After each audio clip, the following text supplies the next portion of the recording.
Alright guys, so in the previous video we looked into what the fundamental theorem of calculus was, and we used a very basic example to kind of show what it actually means and how do we utilize it a little bit here.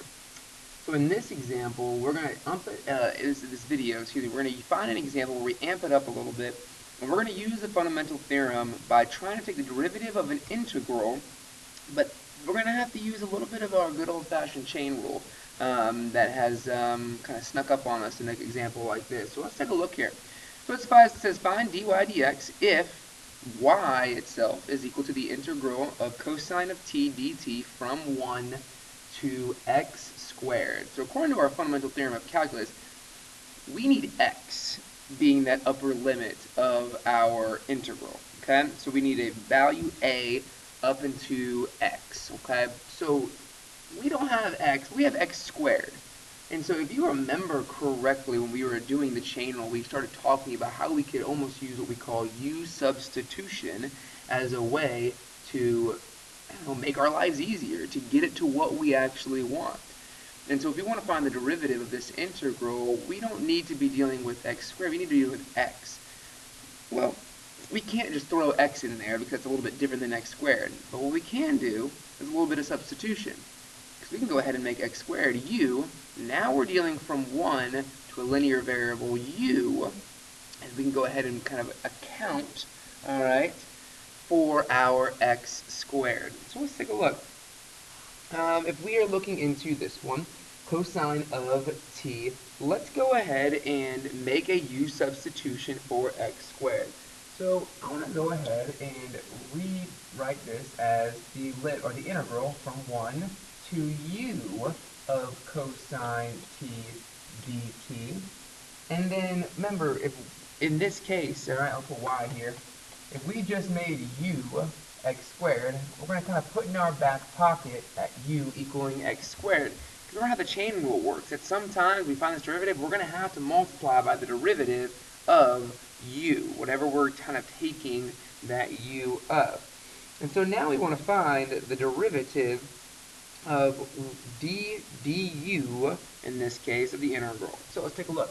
So now what we're really looking to try to find is the derivative with respect to u of the integral from 1 to u of cosine t dt. Cosine t dt. And then when this is all said and done, we are going to multiply it by the derivative du dx, the derivative of u, or u prime, if that kind of helps as well too. Alright, so according to our fundamental theorem of calculus, the derivative of this integral from 1 to u of cosine of t is just simply going to be cosine of u. Alright, that's according to our fundamental theorem of calculus. And then if we were to multiply that, alright, by du dx, well, if u was x squared, du dx is going to be 2x.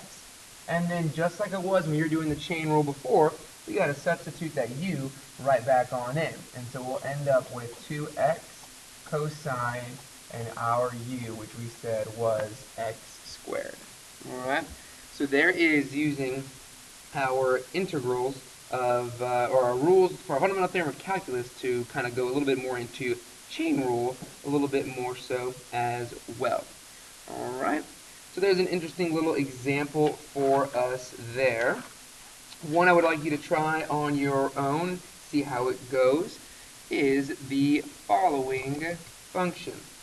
I would like you to go ahead and find dy dx, and change colors here. So find dy dx. Your function is y equals 0 to 2. I'm sorry, I'm writing this one wrong down. 0 to x squared. 0 to x squared of e to the t squared power dt. Okay? Your answer when this is all said and done should be 2x e to the x to the 4th power. Okay?